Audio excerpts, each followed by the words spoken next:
आज हम लोग देखते हैं कि फंडामेंटल राइट के जो अनुच्छेद बचे हुए थे, हम लोग 32 तक, आर्टिकल 32 तक आ गए थे। और जब हम फंडामेंटल राइट पार्ट 3 शुरू किए थे तो हमने देखा था कि 12 से लेकर के 35 तक, 5 से लेकर 11 तक नागरिकता थी और 12 से लेकर 35 तक फंडामेंटल राइट थे। फिर 36 से 51 तक डीपीएसपी शुरू होता है, भाग 4। तो भाग 3 में 12 से लेकर के 35 तक 2 दर्जन 24 अनुच्छेद थे, हम लोगों ने देखा था। और इस 24 अनुच्छेद थे कुल, और ये 7 भागों में बटे थे, इसलिए कहते रहते कि 7 फंडामेंटल राइट थे हमारे शुरू में। और संपत्ति का अधिकार निकालने के बाद कुल 6 फंडामेंटल राइट रह गए थे। और जैसे 12 से 13 हमारा जनरल था, 14 से लेकर 18 समानता का अधिकार था, 19 से लेकर के 22 तक स्वतंत्रता का अधिकार, राइट टू फ्रीडम था। 23 से 24 राइट अगेंस्ट एक्सप्लॉयटेशन, शोषण के विरुद्ध अधिकार था, शोषण के विरुद्ध अधिकार था।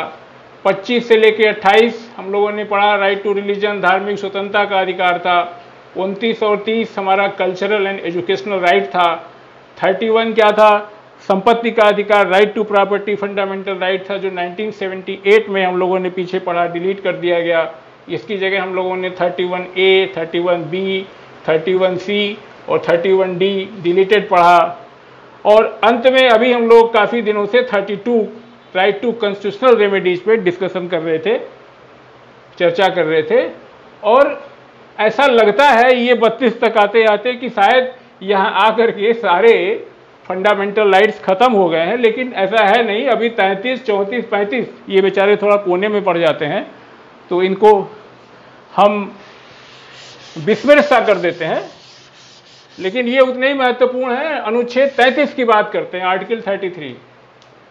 आर्टिकल 33 संसद को इस बात के लिए अधिकृत करता है कि वह सशस्त्र बलों के फंडामेंटल राइट पे रिस्ट्रिक्शन लगा सकती है, रिजनेबल रिस्ट्रिक्शन लगा सकती है।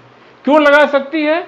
To ensure proper discharge of duty, क्योंकि वो ठीक से काम करे, और maintenance of discipline among them, यानी उनमें अनुशासन बनाए रखने के लिए और समुचित दृष्टि से कार्य करने के लिए उन पे फंडामेंटल राइट पे रिजनेबल रिस्ट्रिक्शन लगा सकती है। ये संसद को अधिकार है। सैनिक बलों, अर्धसैनिक बल, पुलिस बल, खुफिया एजेंसी, आपकी बीएसएफ हुई, अर्धसैनिक बल, पैरामिलिट्री फोर्सेस, इन सारी फोर्सेस पे उनके फंडामेंटल राइट को रिस्ट्रिक्ट करने के लिए, because to ensure proper discharge of duty and maintenance of discipline among them, उनमें अनुशासन बनाए रखने के लिए क्या कर सकती है? रिजनेबल रिस्ट्रिक्शन लगा सकती है। रिस्ट्रिक्शन रिजनेबल होना चाहिए, वो पीछे हम डिस्कस कर चुके हैं कि रिजनेबल क्या होता है और क्या कर सकती है। और संसद के इस अनुच्छेद 33 का इस्तेमाल करके, आर्टिकल 33 का इस्तेमाल करके संसद ने army act, navy act, air force act 1950 में बनाया, और इसी तरीके से police force restriction of right 1966 में बनाया, वो लागू है। और इनमें यह है कि इनके फ्रीडम ऑफ स्पीच पे, वही क्यों, डिस्चार्ज ऑफ ड्यूटी, जो डिसिप्लिन मेंटेन करने के लिए, फ्रीडम ऑफ स्पीच पे, संगठन बनाने पे, राजनीतिक दलों का सदस्य बनने पे, प्रेस से मुखातिब होने पे, डिमॉन्स्ट्रेशन प्रोटेस्ट करने पे, पब्लिक मीटिंग करने पे, इन सारी चीजों पे रिस्ट्रिक्शन लगाया गया है। यही आर्टिकल 33 की बातें हैं। यही आर्टिकल 33 कहता है, क्या संसद को अधिकृत करता है कि वो सशस्त्र बल इस आधार पर न्यायालय में नहीं जा सकते कि उनके फंडामेंटल राइट को रिस्ट्रिक्ट किया गया है, क्योंकि संसद इस बात की व्यवस्था करता है। ये आर्टिकल 33 कहता है। यहाँ एक चीज और ध्यान देने की है, जब हम ये पढ़ते हैं मेंबर ऑफ आर्म फोर्सेस, सैनिक बलों के सदस्य, तो सैनिक बलों के सदस्य में वही नहीं आएंगे जो युद्ध लड़ते हैं, जो सैनिक हैं, बल्कि सैन्य बल के सदस्यों के अंतर्गत नाई, बढ़ई, धोबी, दर्जी, बावर्ची, बूट मेकर और चौकीदार, ये सारे लोग भी they are considered as a member of arm forces. और अगर एग्जाम में इस तरह का सवाल आता है, ए दे देता है कि 33 संसद को इस बात के लिए अधिकृत करता है कि वो सशस्त्र बलों के फंडामेंटल राइट पे रिजनेबल रिस्ट्रिक्शन लगा सकती है। बी, सशस्त्र बलों के अंतर्गत आते हैं नाई, धोबी, बढ़ई, बावर्ची, बूट मेकर इत्यादि, सही है। ए बी दोनों, ए बी गलत है, याद रखिएगा। ये सवाल अच्छा सवाल बन सकता है कि मेंबर ऑफ आर्म फोर्सेस के अंतर्गत नाई, बढ़ई, धोबी, दर्जी, सैनिक, जो बूट मेकर, मैकेनिक, ये सारे लोग भी आते हैं। यही 33 की बातें हैं संक्षेप में।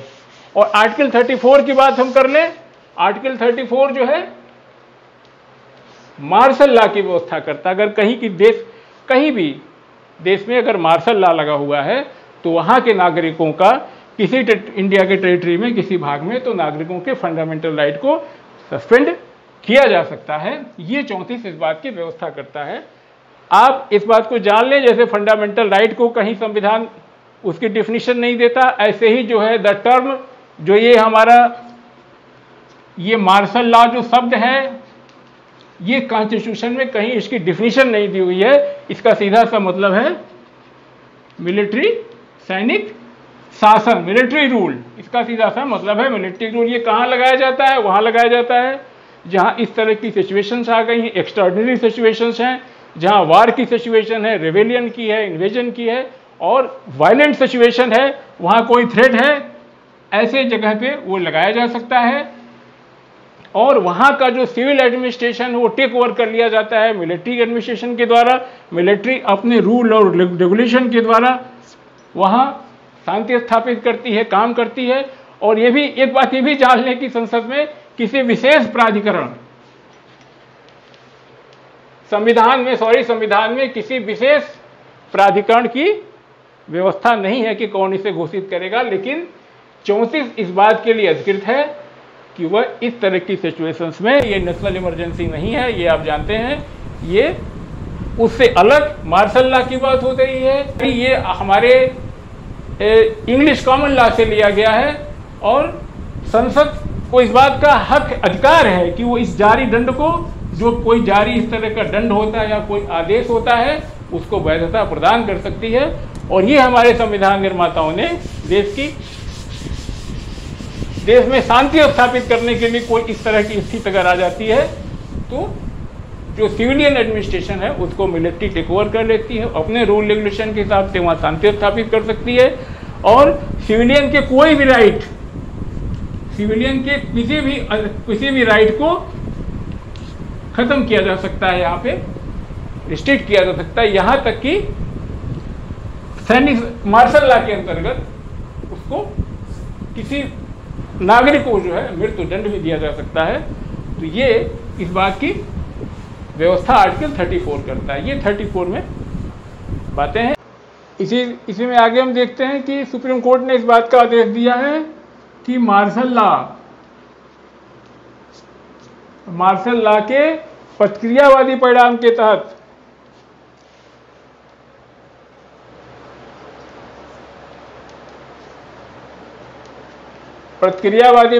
तहत मार्शल लॉ के प्रतिक्रियावादी परिणाम के तहत बंदी प्रत्यक्षीकरण रेट, हार्बियस कॉर्पस रेट को सस्पेंड नहीं किया जा सकता।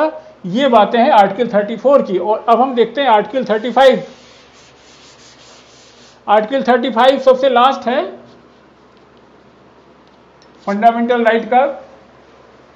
और ये इस बात की व्यवस्था कर सकते हैं कि कुछ विशेष फंडामेंटल राइट को प्रभावी बनाने के लिए, कुछ विशेष फंडामेंटल राइट को प्रभावी बनाने के लिए संसद कानून बना सकती है। और ऐसे कानून जैसे आप देखें कि 16 का 3 हम लोग पढ़ रहे थे जब लोक नियोजन में अवसर की समानता, तो हमने 16(3) में पढ़ा था ना, किसी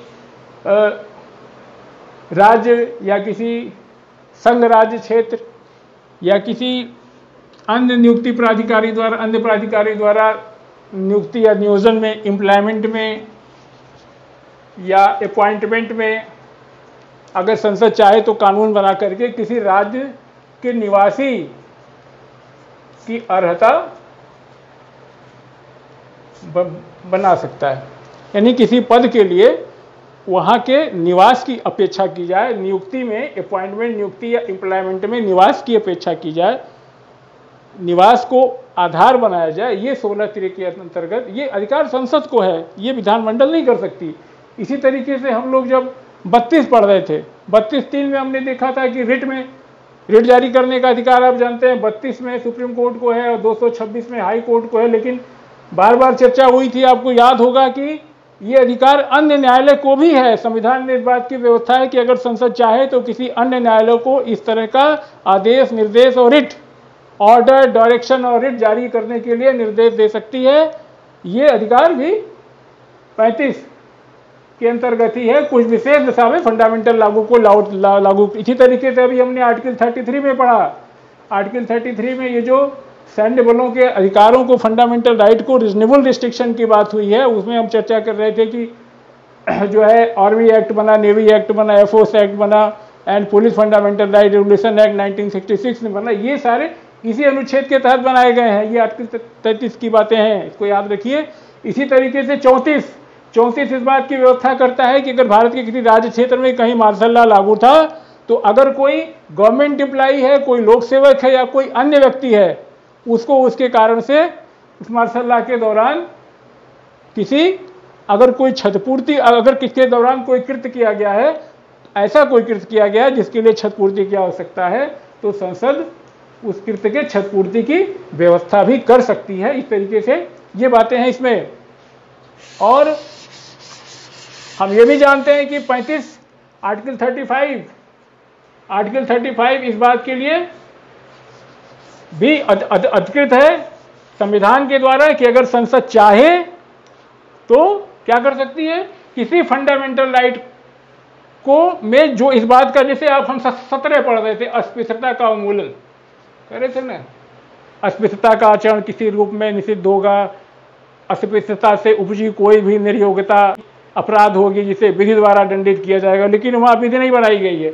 ये अनुच्छेद 17 के तहत जो विधि द्वारा दंडित करने की बात की गई है, ये आर्टिकल 35 के अंतर्गत ही इसमें दंड की व्यवस्था की गई है। इसी तरीके से हम 23 जब पढ़ रहे थे तो हमने देखा था ट्रैफिक इन ह्यूमन बीइंग, मानव का दुर्व्यापार और फोर्स लेबर, बलाश्रम के बारे में ये सब जो कानून बनाए गए, बहुत सारे कानून की चर्चा 23-24 में आप देखिएगा, पीछे पढ़िएगा, सुनिएगा की गई है। तो वो भी जो प्रावधान बनाए गए वो आर्टिकल 35 के अंतर्गत बनाए गए। तो आर्टिकल 35 ये बड़ा महत्वपूर्ण अनुच्छेद है। ये फंडामेंटल राइट को लागू करने के लिए, किसी और कानूनों को प्रभावी बनाने के लिए कोई कानून बनाना, कोई दंड निर्धारित करना, ये चीजें सारी आकर के यहाँ 35 में संविधान इसको अधिकृत कर देता है। और आप जानते होंगे कि 17 में अस्पृश्यता उन्मूलन के लिए पढ़ा आपने, जो दंड बनाए गए वो 17 इसी के तहत बनाए गए। 23 में बहुत सारे कानून बनाए गए हैं, वो सारे कानून इसी के अंतर्गत बनाए गए हैं। तो ये 33, 34, 35 इसको आप याद रखिएगा, कंफ्यूज मत होइएगा। और यहाँ पे हमारा बड़े लंबी प्रतीक्षा के बाद फंडामेंटल राइट करीब करीब खत्म होने को। एक चीज़ और हम ध्यान देने की है कि कुछ और राइट हैं, राइट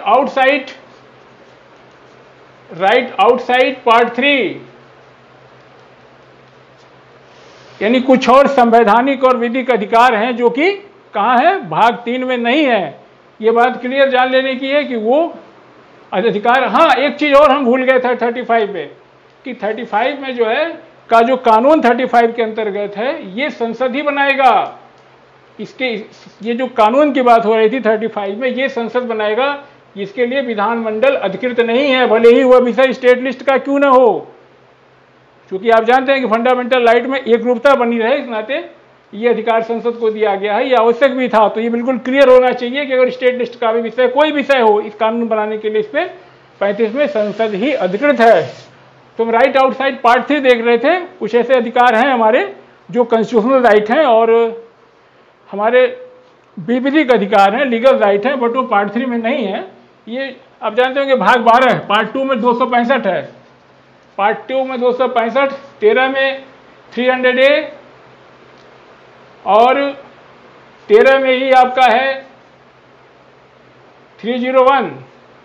ये भी 3 जो है अधिकार हैं, ये नागरिकों के अधिकार हैं, बट ये फंडामेंटल नहीं है। इसका मतलब इसका इम्प्लीमेंटेशन पार्ट 3 के तहत, इस पे आप रिट सुप्रीम कोर्ट से नहीं ला सकते, इसके लिए न्यायालय में जा सकते हैं, 226 के तहत हाई कोर्ट में जा सकते हैं। ये भाग 12 का 265 क्या कहता है, no tax shall be levied और collected except the authority of law, यानी कोई भी कर आरोपित या वसूल बिना अथॉरिटी के नहीं किया जा सकता। यानी 265 क्या कहता है, 265 ये कहता है कि no tax shall be levied और collected except the authority of law. और 13 के अंदर 300A बहुत बार पढ़ चुके हैं आप। क्या पढ़ चुके हैं, संपत्ति का अधिकार जब पढ़ रहे थे 300A में क्या पढ़ा था, no person shall be deprived of his property save authority of law, यानी बिना विधि के, बिना किसी की संपत्ति को, no person shall be deprived of his और हर property save authority of the law, बिना विधि के, प्राधिकार के, किसी को उसकी संपत्ति के वंचित नहीं किया जाएगा। और 301 13वां क्या कहता है? 13वां ये कहता है कि trade, commerce and intercourse throughout the territory of India shall be free. ये ना, ये भी एक राइट है, ये तीनों राइट हैं ये तीनों अधिकार, कॉन्स्टिट्यूशनल राइट और लीगल राइट, ये आउटसाइड पार्ट 3 है, कभी एग्जाम में आता है, याद रखिए 12 का 265 भाग 3, ये भाग है, पार्ट है। 265 no tax shall be levied और collected except authority of law. And 300 कहता है कि नो, क्या कहता है? No person shall be deprived of his property save by authority of law. और 301 क्या कहता है? 301 इस बात की व्यवस्था करता है कि trade, commerce and intercourse throughout the territory of India shall be free. That's all about fundamental right. Now we will proceed. अब हम आगे बढ़ेंगे इससे आगे। Thanks for today, thank you.